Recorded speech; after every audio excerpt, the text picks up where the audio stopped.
It's okay. You can come. You can choose the mic if you want. Huh? You can give him the mic if you want.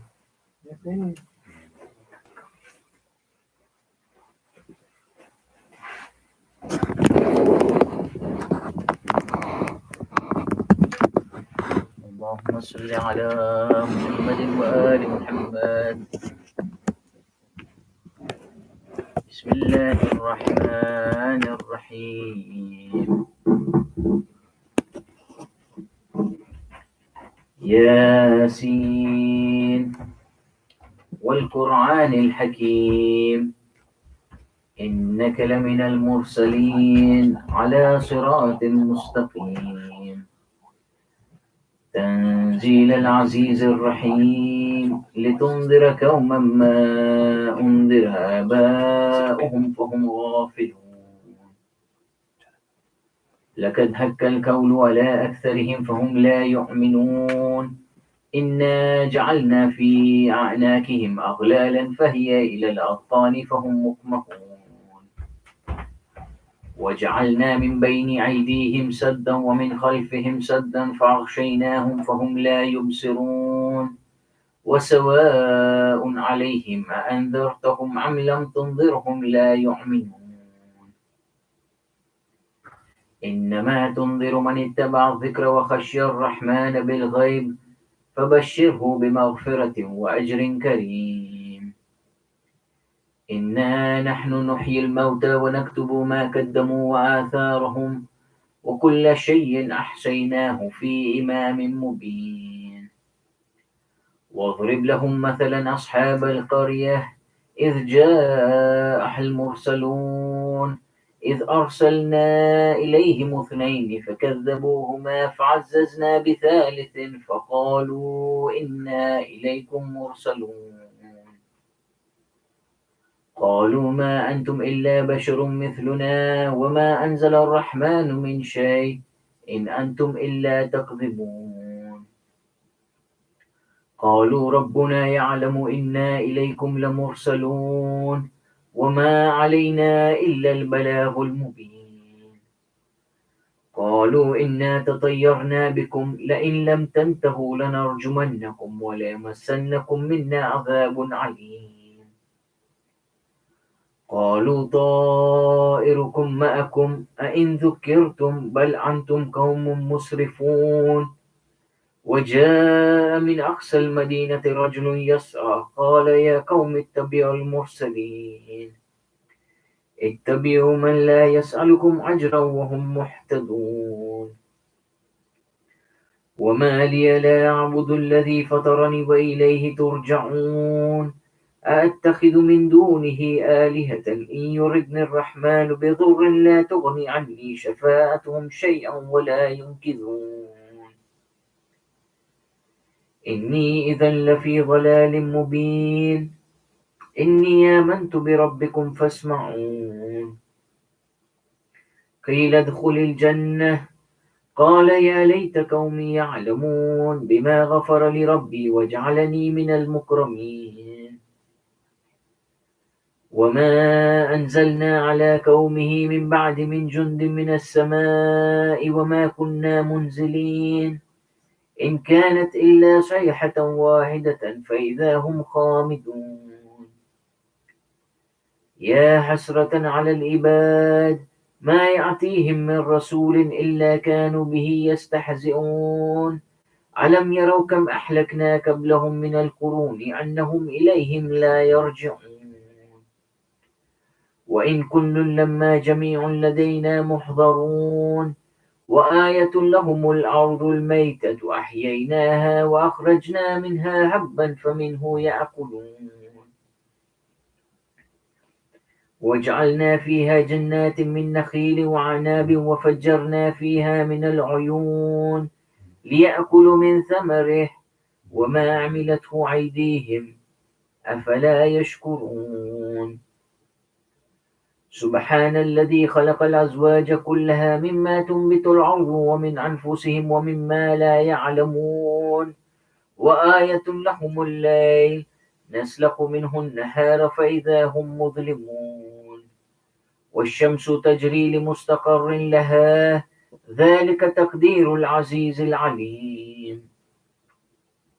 والقمر قدرناه منازل حتى عاد كالعرجون القديم لا الشمس ينبغي لها أن تدرك القمر ولا الليل السابق النهار وكل في فلك يسبحون. وآية لهم أنا حملنا ذريتهم في الفلك المشحون وخلقنا لهم من مثله ما يركبون وإن نشأ نغرقهم فلا صريخ لهم ولا هم ينقذون إلا رحمة منا ومتاعا إلى حين. وإذا قيل لهم اتقوا ما بين أيديكم وما خلفكم لعلكم ترحمون وما تعتيهم من آية من آيات ربهم إلا كانوا عنها معرضين.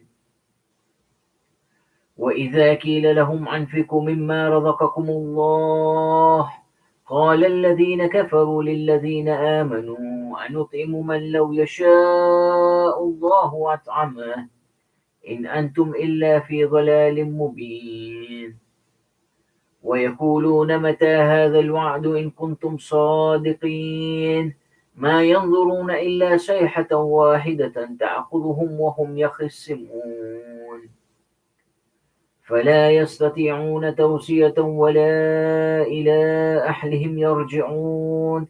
ونفخ في السور فإذا هم من الأجداث إلى ربهم ينسلون. قالوا يا ويلنا من بعثنا من مرقدنا هذا ما وعد الرحمن وصدق المرسلون إن كانت إلا صيحة واحدة فإذا هم جميع لدينا محضرون.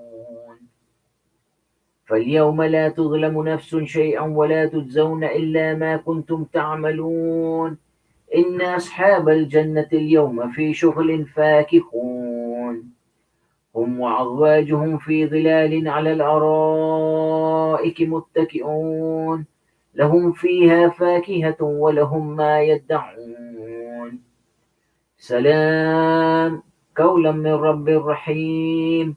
وامتازوا اليوم أيها المجرمون ألم أحد إليكم يا بني آدم أن لا تعبدوا الشيطان إنه لكم عدو مبين وأن اعبدوني هذا صراط مستقيم. ولقد أضل منكم جبلا كثيرا أفلم تكونوا تأكلون هذه جهنم التي كنتم توعدون اسلوها اليوم بما كنتم تكفرون اليوم نختم على أفواههم وتكلمنا أيديهم وتشهد أرجلهم بما كانوا يكسبون. ولو نشاء لطمسنا على أعينهم فاستبقوا الصراط فعنا يبصرون ولو نشاء لمسخناهم على مكانتهم فما استطاعوا مضيا ولا يرجعون. ومن نعمره ننكسه في الخلق أفلا يعقلون وما علمناه الشعر وما ينبغي له إن هو إلا ذكر وقرآن مبين لينذر من كان حيا ويحك القول على الكافرين. أولم يروا أنا خلقنا لهم مما عملت أيدينا أنعاما فهم لها مالكون وظللناها لهم فمنها ركوبهم ومنها يأكلون ولهم فيها منافع ومشارب أفلا يشكرون. واتخذوا من دون الله آلهة لعلهم ينصرون لا يستطيعون نصرهم وهم لهم جند محضرون. فلا يحزنك قولهم إنا نعلم ما يسرون وما يعلنون أولم ير الإنسان أنا خلقناه من نطفة فإذا هو خصيم مبين. وضرب لنا مثلا ونسي خلقه قال من يحيي العظام وهي رميم قل يحييها الذي أنشأها أول مرة وهو بكل خلق عليم. الذي جعل لكم من الشجر الأخضر نارا فإذا أنتم منه توقدون أوليس الذي خلق السماوات والأرض بقادر على أن يخلق مثلهم بلى وهو الخلاق العليم إنما أمره إذا أراد شيئا أن يقول له كن فيكون فسبحان الذي بيده ملكوت كل شيء وإليه ترجعون صدق الله العلي العظيم الفاتحة.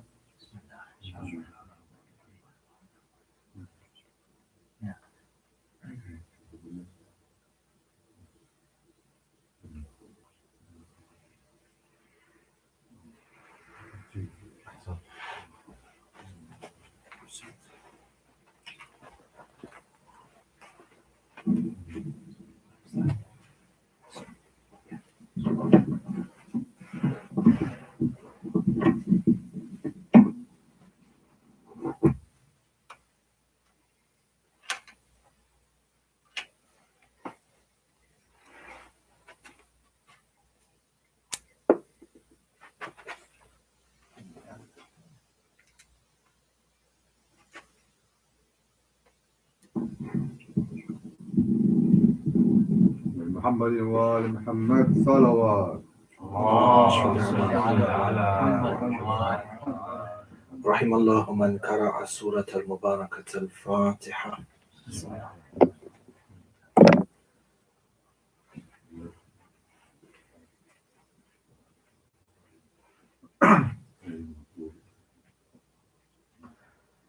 أعوذ بالله من الشيطان اللعين الرجيم. بسم الله الرحمن الرحيم.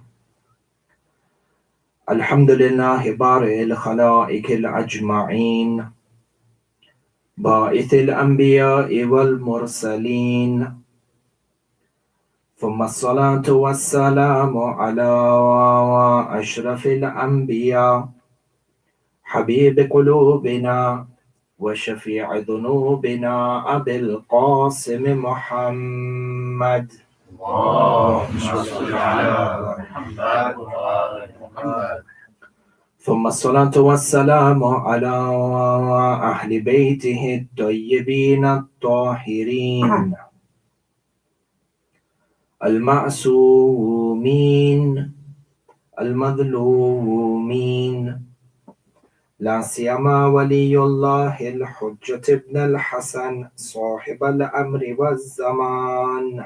اللهم صل على محمد وآل محمد وعجل فرجه.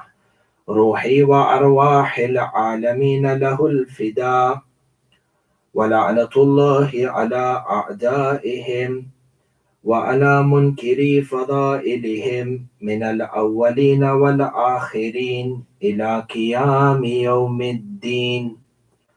أما بعد، قال الله تعالى في محكم كتابه الحكيم: بسم الله الرحمن الرحيم. هو الذي خلق الموت والحياة ليبلوكم أيكم أحسن عملا. صدق الله العلي العظيم وآمنا به. زينوا مجالسكم بذكر محمد وآل محمد. اللهم صل على محمد.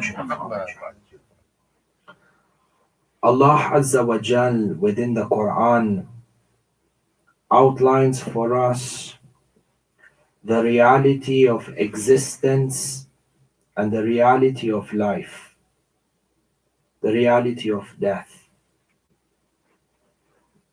And these are important concepts for every person to understand and to realize and grasp the reality of them through the Quran for a number of reasons. Understanding the reality of life and understanding the reality of death, number one, allows you to cope with death in the right manner. Many times when a death occurs in a family, death occurs in a community, death be it a natural death, be it a death by way of pandemic.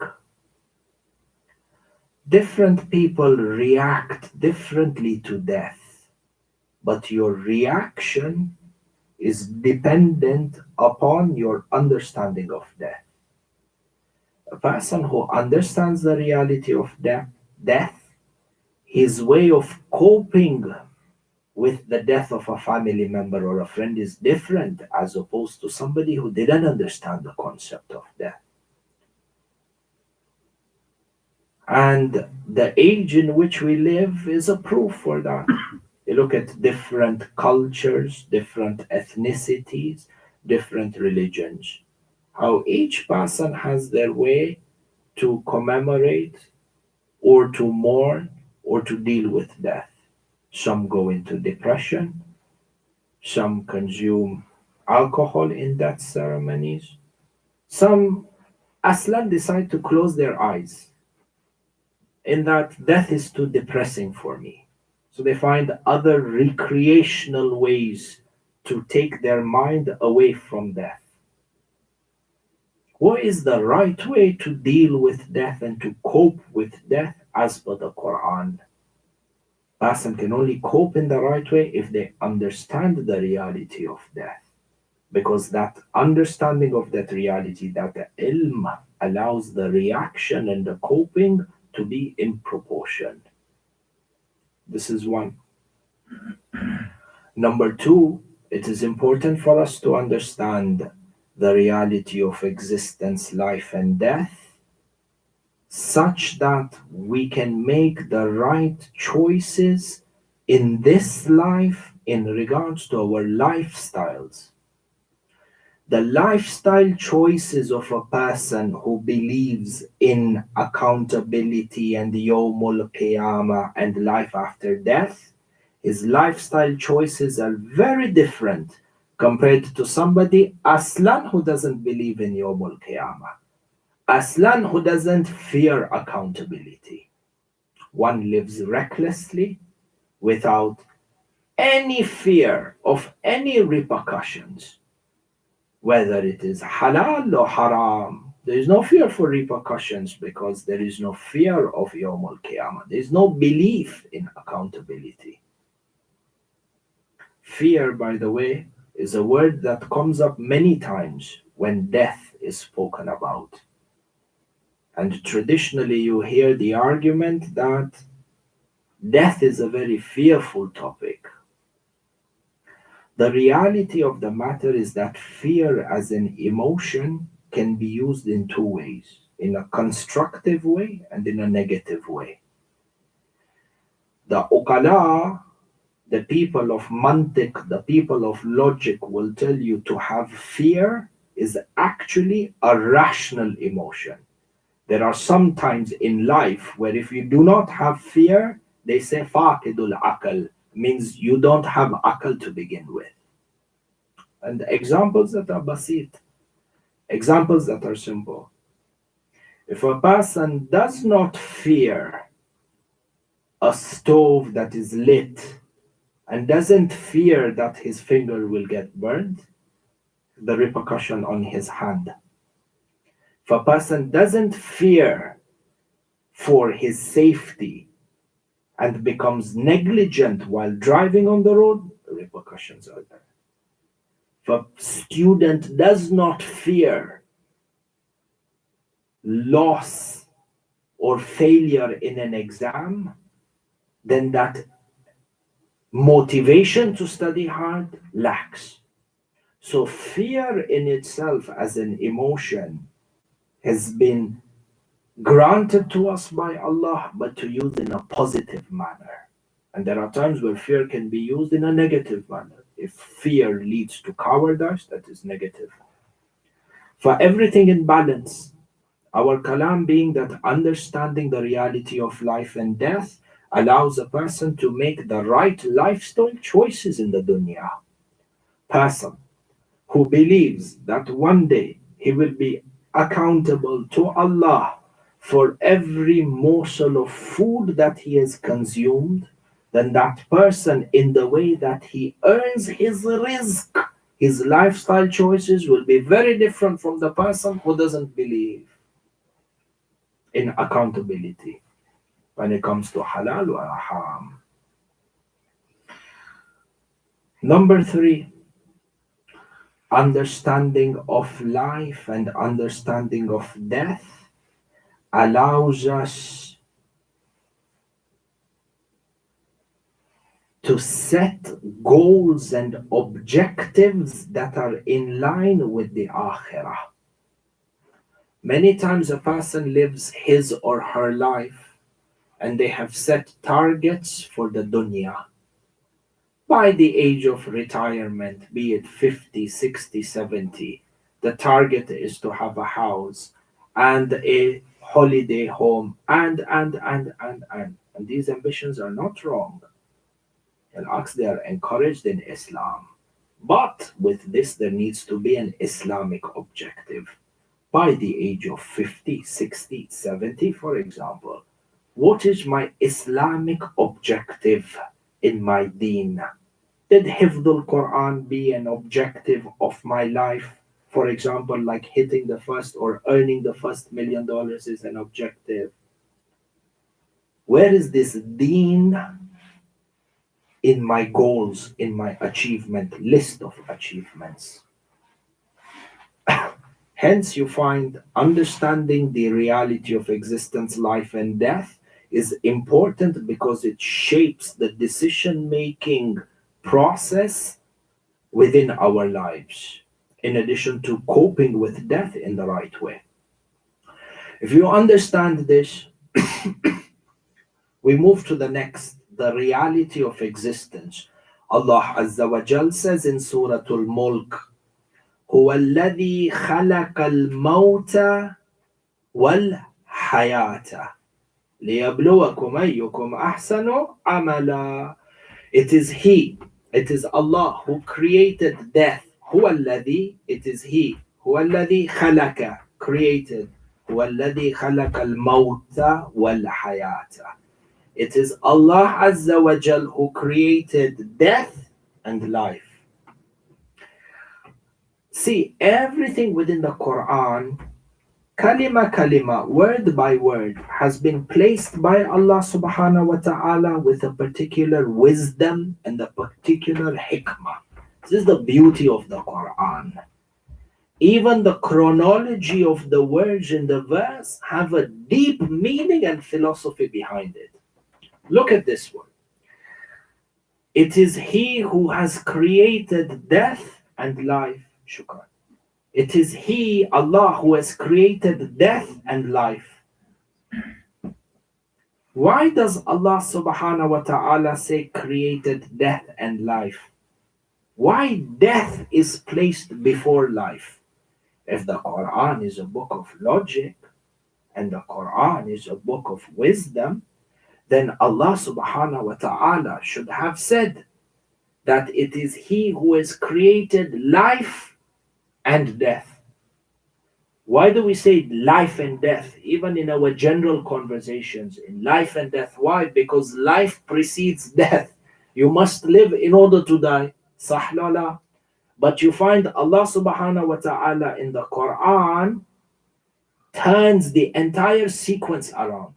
It is He who created death and then life. Why did Allah subhanahu wa ta'ala choose this non-conventional choice of words in terms of chronology? Should have said in Surah Al-Mulk, it is He who created life and death. La. Allah Azza wa Jal turned it the opposite. It is He who created death and life. Why? Mufassirin of the Quran say the first reason for this is that the word maut is placed before death because maut as an occurrence is 100% absolute occurrence, whereas life, on the other hand, the occurrence is a possibility. Person may or may not come into life. That is a different question. But the minute you come into life, there is absolutely no escape from death. So hence Allah subhanahu wa ta'ala places the concept of death before life, because death is a certainty that everyone who enjoys life must go through. And the coming into life is a probability. Through this reality is ingrained inside of the mind. Maut is haqiqah. There are other reasons from a balagha perspective when you have taqdeem or taqaddum ma yajib an yata'akhar. They say in Arabic eloquence, in the rules of eloquence, that when the end part of a statement is pushed forward to the beginning part of a statement, it is for intibah. Intibah means to attract attention. This is from the side of Arabic language and grammar and poetry, so we will skip that. The fact that death is put at the front to show that it is a reality and an absolute occurrence that no man can escape. If we understand this, number two, people usually assume that death is the end of life. Sahih. But Allah subhanahu wa ta'ala says in the Quran, هُوَ الَّذِي خَلَقَ الْمَوْتِ, created death. Look at the words. How do you create death? هُوَ الَّذِي خَلَقَ الْمَوْتَ وَالْحَيَاةِ, to create life, we understand, yani to bring into existence. But over here, Allah is saying in the Quran, La walladhi khalaqal maut. He created death. You cannot create something that does not exist. Death, by definition, in the English language or within our cultures and language, is the end of life, the ceasing of existence. You cannot create something that does not exist. Sahih? So when Allah says khalaqal maut, yani Allah Azza wa Jal has created a new realm of existence which man must live in, and there is absolutely no doubt. So from the word khalaqa, we understand that death is not the end of life. It is the beginning of a brand new type of life. A life where the soul, the ruh, is not constrained to the body. Life in this dunya, the soul is constrained to the body. In the akhirah or in alam al-barzakh, la. And even akhirah has stages. You have the stages that start from ihtidar, which is sakaratul maut, and then you have the period between maut and the qabr. Period between maut and qabr is by far the most turbulent time for the ruh, which is why they say that even when you have within the hadith, when you give ghusl to the deceased person, gently turn them on the table when you are giving ghusl. Gently lower the head. Cover the private parts. Do not use water that is extremely hot or extremely cold. Okay, why? Because the ruh lingers on top of the body for the time that the ghusl is being given. How you see yourself in a dream from as a third person, you see your own body in a dream. This death is reality like this. The ruh sees itself. So the ruh is now coming into terms that I am free and I've entered into a world where I am separate from my body. And then it is coming to now grasp the reality that I am entering into a new phase of existence that begins from the grave. And all this time the ruh needs assistance and needs help, which is why they say the ruh is getting used to the fact that existence is outside of its body, which is why they say that if you do not bury the body immediately and it is left at night in the mortuary, be it in the mosque or anywhere, have the recitation of the Quran. Why the recitation of a Quran to a dead body that cannot speak? Does it make sense? No. They say, no, play the Quran. Why? Because the ruh gains consolation. Another example, when you are taking the mayyit to the grave, 3 times you have manzil, where you lower the grave down. Why we have manzil?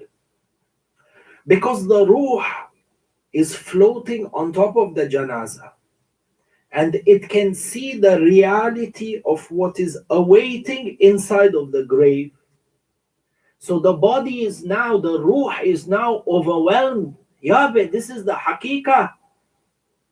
For some, depending on the a'mal, they can't wait because there is Jannat al-Na'im in front of them. For some, it's scary. There's sal and jawab and repercussions, consequences. Hada huwa is the word consequences. So it is scared. So the Imam Sadiq alayhi salam says, have mercy on the mayyit, have mercy on the ruh. Give them time to adjust and acclimatize, if you say it this way. So you have manzil. It gives time to the ruh to adapt and grasp the reality of what is happening. All these are stages of the akhirah, this realm of existence in which we live, or which we are going towards. For death in reality is not the end, rather the beginning. And from this beginning, this existence, the rules that govern this realm of existence is built on the rule of consequences. Consequences for the lifestyle choices we made in the dunya. And Alam al-Barzakh has got its own life. We have within the hadith that in Alam al-Barzakh, 3 things that I will mention for you. Number 1, for the mu'mineen. One of the aspects of life in Barzakh is that there is an element of social life between the arwah, between the souls of the mu'mineen. They have a social life. Hadith al-Sharif is found in Kitab al-Kafi, and in the tafsir of Kitab al-Kafi, Mir'at al-Uqul of Allama al-Majlis, rahmatullah alayh. How in the dunya we have social gatherings, people get together, friends get together, and when you see each other after a long time, how is Fulan and how is Fulan? Sahih wala? We have hadith Imam Sadiq salawatullahi wa salamuhu alayhi. Allahumma salli ala Muhammad wa ala Muhammad. It says, when the mu'min is lowered into the grave, and after the hisab kitab, when the souls of the mu'mineen are sent to Wadi Salam in this Jannah of Alam al-Barzakh, the mu'mineen gather together to welcome the new Marhum. And they recognize each other. And they ask each other about Fulan and Fulan and Fulan. So the new Marhum will say, oh, that person died years before me. You didn't see him. Marhumin say, no, we didn't see him, which means he is not amongst the mu'mineen, and they understand, wal ayadu billah, is on the other side. And so on and so forth. They say the mu'mineen sit, and they ask if Fulan is still in the dunya. The mu'mineen sit together and they say, we hope that he understands the value of his life before he comes here. How some of us, you see, with the elders, they sit together and they give advice to the youth, and they say, don't waste your youth days because they don't come back. And the elders understand the value of being young more than the young person himself. Sahih lala. Same thing with the amwat, same thing with the marhumin. They sit and they say, if only that person realized the value of his life before he reaches our stage. One of the elements of Alam al-Barzakh is social life for the mu'mineen. Number 2, the marhumin have the ability to come back to the dunya to visit their family members, khasatan on every Thursday night, Laylatul Jum'ah. Hadith al-Sharif says, Allah Azza wa Jal, depending on the martaba of the mu'min, every Thursday, some of them 2 Thursdays in a month, some people 1 Thursday in a year, some people 1 Thursday in a month. They are given permission by Allah subhanahu wa ta'ala to go back to the houses of their relatives in the dunya and to visit them. Hadith Sharif goes on to say that the marhum comes, the soul of the marhumin, tab'an, the ruh comes and it is able to be from outside of the house, look at its family members and see how they are doing, in what a'mal they are engaged in. In this visit, the marhum waits at the door of the house, eagerly waiting for somebody to remember them with a Suratul Fateha. Marhum comes with that expectation. And the hadith in these and the tafsir of the ulama is explicit. Explicit. The expectation with which the marhum comes with. And this opens a whole new door of our responsibility towards the marhumin. Haqqul walidain doesn't end with death. The right of a brother or a sister or husband, wife, does not end with death. Rather, it becomes more. Hadith Sharif says, to drive this point home, which is an encouragement for us to remember our marhumin on Thursday night. Hadith Sharif, the ulama and the mufassirin, they say, have you seen child? If a child is fasting, 7-year-old, 8-year-old, mashallah, most of us have children. See your own child at the age of 7, 8. Try and think as a parent the first fast your child kept. Now imagine when the time of iftar was coming.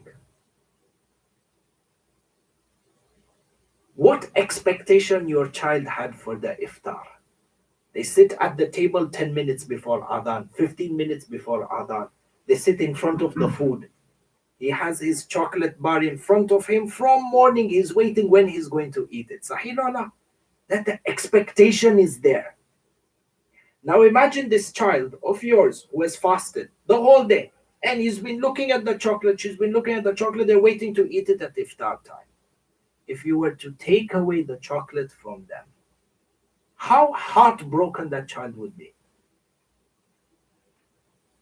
If you can quantify this expectation and this happiness in your child when they actually ate their food or broke their fast, they said the marhumin comes with that sort of an expectation that today somebody for me in this house will recite Suratul Fateha.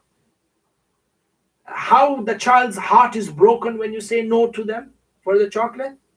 Marhumin's heart is broken in the same way when they go back to their qabr and no one in their family aslan bothered to even recite Suratul Fateha for them.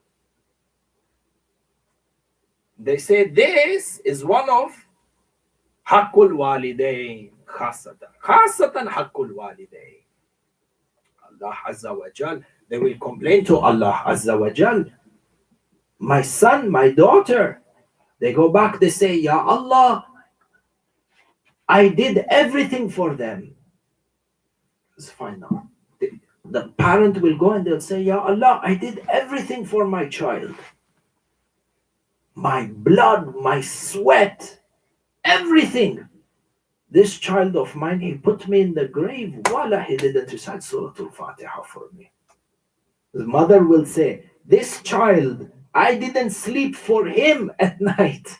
But when I went to sleep, he didn't remember me. Expectation of the marhumin. So number one, the marhumin in alam al-barzakh have their own social life. Number two, marhumin are given the ability to visit us Laylatul Jum'ah on a night like this, and it becomes our responsibility to remember them. Last, to end the lecture for tonight, alam al-barzakh, the level of affiliation you have with Ahlul Bayt in the dunya your affiliation will be of the same extent in the Akhirah. We have within the hadith, even the marhumin are granted permission to visit and perform the ziyarah of Imam al-Hussein on Thursday nights and on Ashura and Arba'een and the 15th of Sha'ban and Laylatul Qadr and so on and so forth. تنزل الملائكة والروح فيها بإذن ربهم كل أمر سلام هي حتى مطلع الفجر. This is only for the living people or the dead people? Even the dead people, because even the dead people are alive but in their own world. I have one of the ulama in Qom, Ayatollah Sayid Mohamed Husseini al-Shirazi. When he passed away in the 90s or early 2000s, I believe, when he passed away, one of the ulama in Qom, who is also mujtahid and alive now, Hayyun Yurzak, alive, says in his dream he saw the Sayid on a Thursday night together with other ulama who had passed away in the Sahan of Imam al-Hussein performing the ziyarah of Imam al-Hussein. He says, and I was wondering, because there are certain a'mal, there are certain wird that you can do in order to meet with the marhumin or to see what their state is. Some of them are even mentioned in Mafatihul Jinan of Sheikh Abbas al-Qummi. This alim says, I decided to follow them because dreams, there are some true dreams and there are some dreams that are not true. This is a true dream, Ruhya Sadiqa, like the way they say. It says, I followed these scholars, ulama, mujtahideen who had passed away in the past, and I see them in my dream in the haram of Imam al-Hussein. He said, I followed them with the intention to see what else can the marhumin do in alam al-barzakh. He says, I followed them, and by the qubba of Imam al-Hussein on the other end, I saw the ulama sitting together, and Alama Muhammad Bakir al-Majlisi, rahmatullah alayh, was giving dars by the haram of Imam al-Hussein, the author of Bihar al-Anwar. So even seeking ilm, if it is that shawk inside the person in the dunya, Allah grants them this ni'mah even in the akhirah, together with the ziyarah of Sayyid al-Shuhada. The goal behind all of this is for us to realize and to understand that we have a life waiting for us that is a reality, an eventuality. The destiny of ours in that life is in our hands, based on the choices of how we live today, here, now. It's Majlis Fateha in honor of Marhum Sayid Muhammad Abbas Jaffer, very popularly known as Agha, known as Bob. And Marhum truly was an inspirational personality who touched the lives of many people. And he was a source of help for many people in the community. One of the things that I remember for Marhum is that he was very regular in the Sunday morning programs inside of the mosque. Sunday morning programs when they were originally in the Park Road Mosque, and then after that when it was moved to the Lavington Mosque in Nairobi back in the day, Marhum was active in both.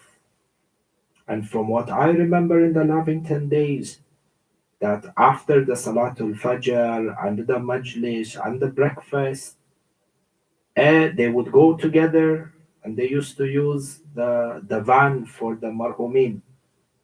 They would use the van, and group of people would go from Lavington to the Kabristan. There would be Suratul Yasin in the graveyard. Everyone recites Suratul Fateha, and from there they would go to Mathare Hospital. Mathare Hospital, the mental asylum. And every Sunday they would distribute over there milk, bread, cigarettes. There were many times that Marhum was personally involved, and there were incidences that had happened within the community as well, where some community members had ended up in such sort of institutions and they needed assistance, and Marhum Bob was at that forefront. And I remember very clearly one of the Sundays that we went to the mental asylums, the Mathare, we found out, or they had found out, we found out from one of the members in the community that there were 3 Iraqi Shias who had escaped during Saddam's time. They landed in Mombasa without any sort of paperwork, and Allahu Alam from Mombasa how they ended up in Nairobi. In the end, they were arrested, and they were in the police station, Kilimani police station, maybe it was, or something of the sort. They were, and that Sunday morning, with Marhum Bob, and I remember I was there with Haji Nazir Kalyan. We went to the Kilimani police station, and we got to understand that these are 3 Shia brothers over there. And from there, all the procedures and whatnot started, and they were freed. 2 of them were sent to the US under the UN, and one of them, Haji Abdullah, whoever's from Nairobi knows him very well, the Iraqi Abdullah, who used to live inside of the Musafar Khana. His initial journey to Nairobi, he was in jail. Who are these people in the community who went and lobbied and ensured people like these are taken care of inside of the community? There's one thing about Marhum Bob, which is an inspiration, is that he was fearless when it came to speaking truth. Matters of the community, matters of haq and batil, he would speak fearlessly. Many times a community is in need, not many times, in every day and age, community is in need of people who are not scared of speaking the truth, who are not scared to raise their voice if dhulm is happening or batil is happening in the name of the religion. In essence, is what keeps the spirit of a community together. Rather than the spirit of a community, the ruh of a community disintegrate in these. I pray to Allah Azza wa Jal to grant Marhum maghfirah, the highest levels of Jannah, inshaAllah, and to grant the family with sabr during these difficult times. To end the Majlis Masa'ib of Sayyid al-Shuhada. Ahba'i, whenever we go through death or any of our family members go through death, you find that our tragedies dissolve when it comes to the tragedy of Imam al-Hussein. فإحنا, when we have a death in our family or a death in our community, there is no one to stop the women from weeping. When a death happens in our community, we all have that comfort deep inside that the marhum will be given a ghusl, and the marhum will be given a kafan, and the marhum will be buried with the highest level of respect. Allah, but come to Karbala, where the grandson of Rasulullah, the grandson of Rasulullah left without the ghusl and the kafan 3 days on the plains of Karbala. Sayyida Zainab narrates these moments leading up to Shame Ghariban. She says, we were in the Khaymaga and we saw Shimar al-La'in raise the head of my brother Aba Abdullah on a spear. As he did this, the army of Batil Bani Umayyah began to beat the drums and began to celebrate their victory. Sayyida Zainab says all the children in the tents, hungry and thirsty for 3 days, they came around me and they were terrified to see the head of their father, Imam al-Hussein, on a spear. Allah, Allah. She says, as the children were crying and weeping, you have Rabab, you have Sayyida Kulthum. Some of them were covering the eyes of the children, for this is a sight they would not able to see.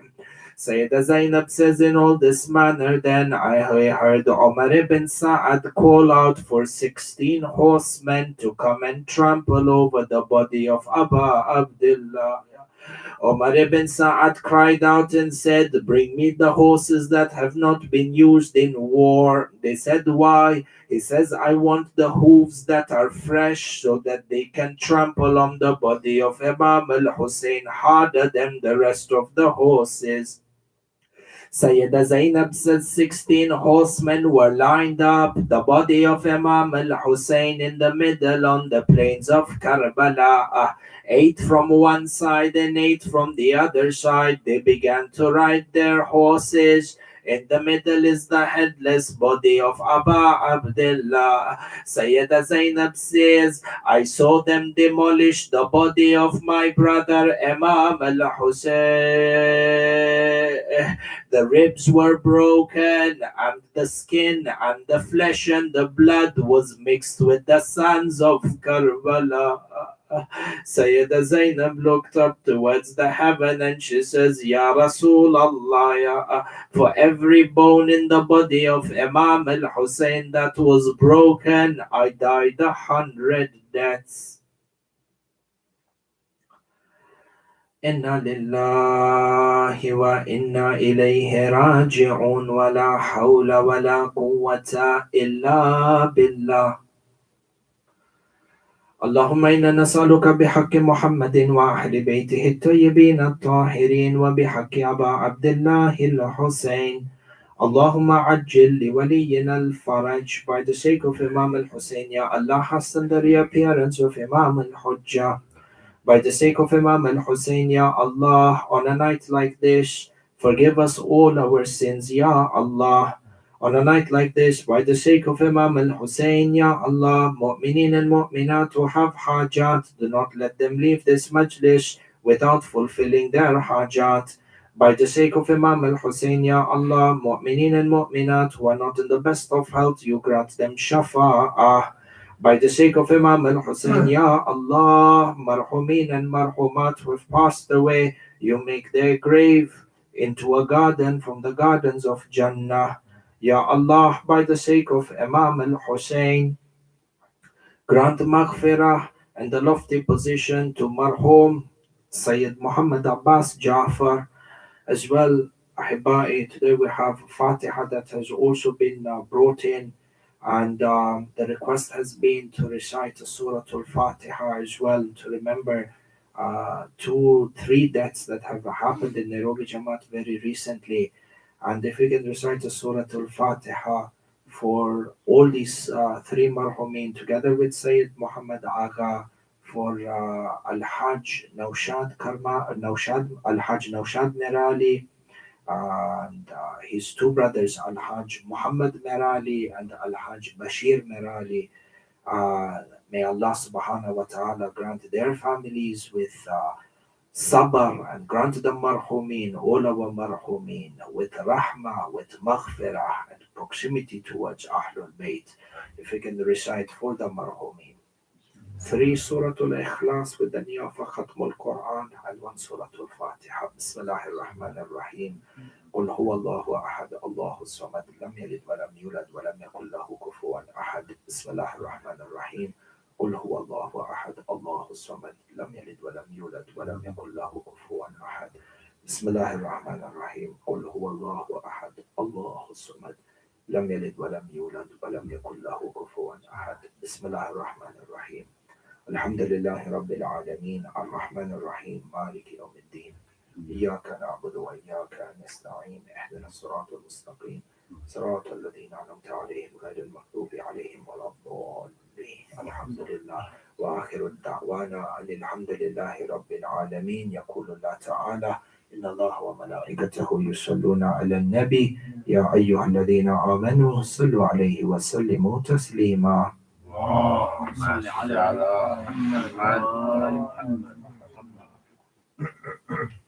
I think we're having Ziyarat Ashura.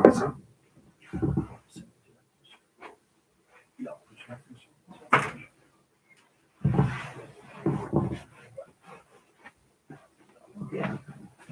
Abbas,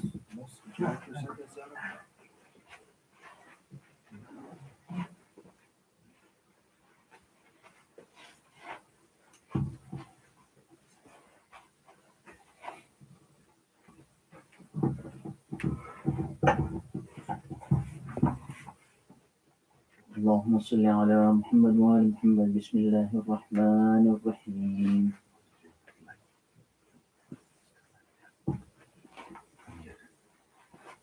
السلام عليك يا أبا عبد الله. السلام عليك يا ابن رسول الله. السلام عليك يا ابن أمير المؤمنين وابن سيد الوصيين. السلام عليك يا ابن فاطمة سيدة النساء العالمين. السلام عليك يا ثار الله وابن ثارح والوتر الموتور. السلام عليك وعلى الأرواح التي حلت بفنائك. عليكم مني جميعا سلام الله عبدا ما بقيت وبقي الليل والنهار. يا أبا عبد الله لقد عظمت الرضية وجلت وعظمت المصيبة بك علينا وعلى جميع أهل الإسلام وجلت وعظمت مصيبتك في السماوات على جميع أهل السماوات. فلعن الله أمة أسست أساس الظلم والجور عليكم أهل البيت. ولعن الله أمة دفعتكم عن مقامكم وأزالتكم عن مراتبكم التي رتبكم الله فيها. ولعن الله أمة كتلتكم ولعن الله الممحدين لهم بالتمكين من قتالكم. برئت إلى الله وإليكم منهم ومن أشيائهم وأتباعهم وأوليائهم. يا أبا عبد الله إني سلم لمن سالمكم وحرب لمن حاربكم إلى يوم القيامة. ولعن الله آل زياد وآل مروان ولعن الله بني أمية قاتبا. ولعن الله ابن مرجان ولعن الله عمر بن سعد ولعن الله شمرا. ولعن الله أمة أسرجت وألجمت وتنكبت لقتالك. بأبي أنت وأمي لقد عظم مصابي بك. فأسأل الله الذي أكرم مكامك وأكرمني بك أن يرزقني طلب ثاري مع الإمام المنصور من أهل بيت محمد صلى الله عليه وآله. اللهم اجعلني عندك وجيها بالحسين عليه السلام في الدنيا والآخرة.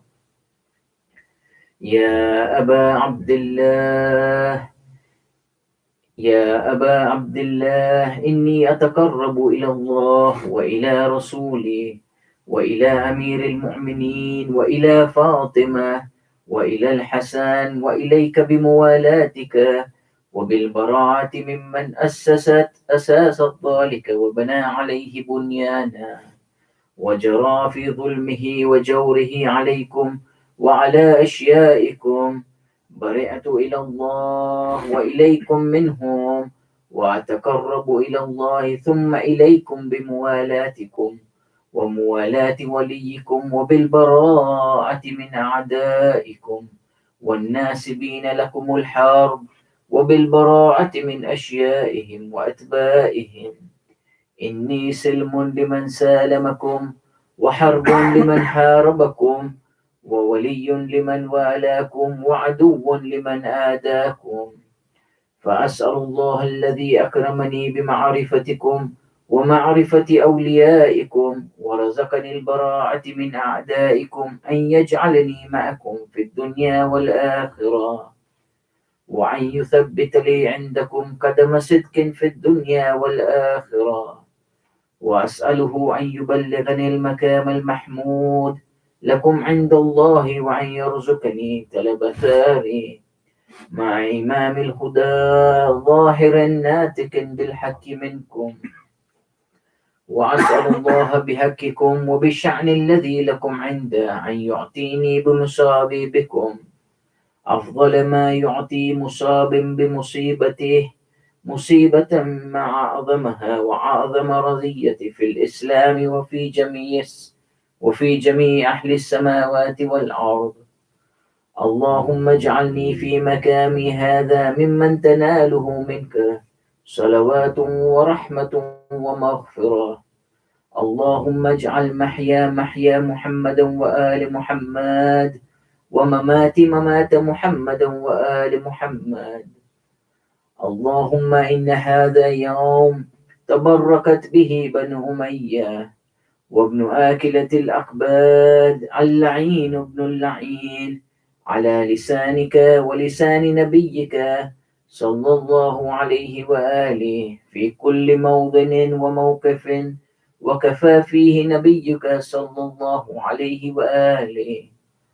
اللهم لعن أبا سفيان ومعاوية ويزيد بن معاوية عليهم منك اللعنة عبد الآبدين.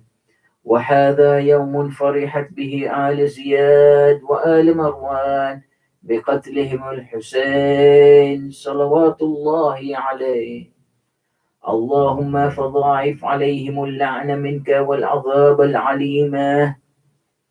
اللهم إني أتقرب إليك في هذا يوم وفي موقف هذا وأيام حياتي بالبراعة منهم واللعنة عليهم وبالموالاة لنبيك وآل نبيك عليه وعليهم السلام. اللهم لعن أول ظالم ظلم حق محمد وآل محمد وآخر التاب له على ذلك. اللهم لعن الإسابة التي جاهدت الحسين وشايات وبايات وتابت على قتله. اللهم لعنهم جميعا. السلام عليك يا أبا عبد الله وعلى الأرواح التي حلت بفنائك. عليكم مني سلام الله أبدا ما بقيت وبقي الليل والنهار ولا جعل الله آخر العهد مني لزيارتكم. السلام على الحسين وعلى علي بن الحسين وعلى أولاد الحسين وعلى أصحاب الحسين. اللهم خص أنت أول ظالم باللعن مني وابدأ به أولا ثم لعن الثاني والثالث والرابع. اللهم لعن يزيد خامسة ولعن عبيد الله بن زياد وابن مرجان وعمر بن سعد وشمرة وآل أبي سفيان وآل زياد وآل مروان إلى يوم القيامة. اللهم لك الحمد حمد الشاكرين لك على مصابهم. الحمد لله على عظيم رضيتي. اللهم ارزقني شفاعة الحسين يوم الورود وثبت لي قدم صدق عندك مع الحسين وأصحاب الحسين. الذين بدلوا محجهم دون الحسين عليه السلام. السلام عليك يا علي زين العابدين السجاد. السلام عليك يا محمد الباكر العلوم. السلام عليك يا جعفر الصادق العمين. السلام عليك يا موسى الكاظم باب الحوائج. السلام عليك يا علي الرضا وبعيد المدى. السلام عليك يا محمد التكي الجواد. السلام عليك يا علي النكي الهادي. السلام عليك يا حسن الزكي العسكري. السلام عليك يا محمد المنتظر المهدي. السلام عليك يا خليفة الرحمن. السلام عليك يا شريك القرآن. السلام عليك يا كابة الإيمان. السلام عليك يا إمامنا وإمام الإنس والجان.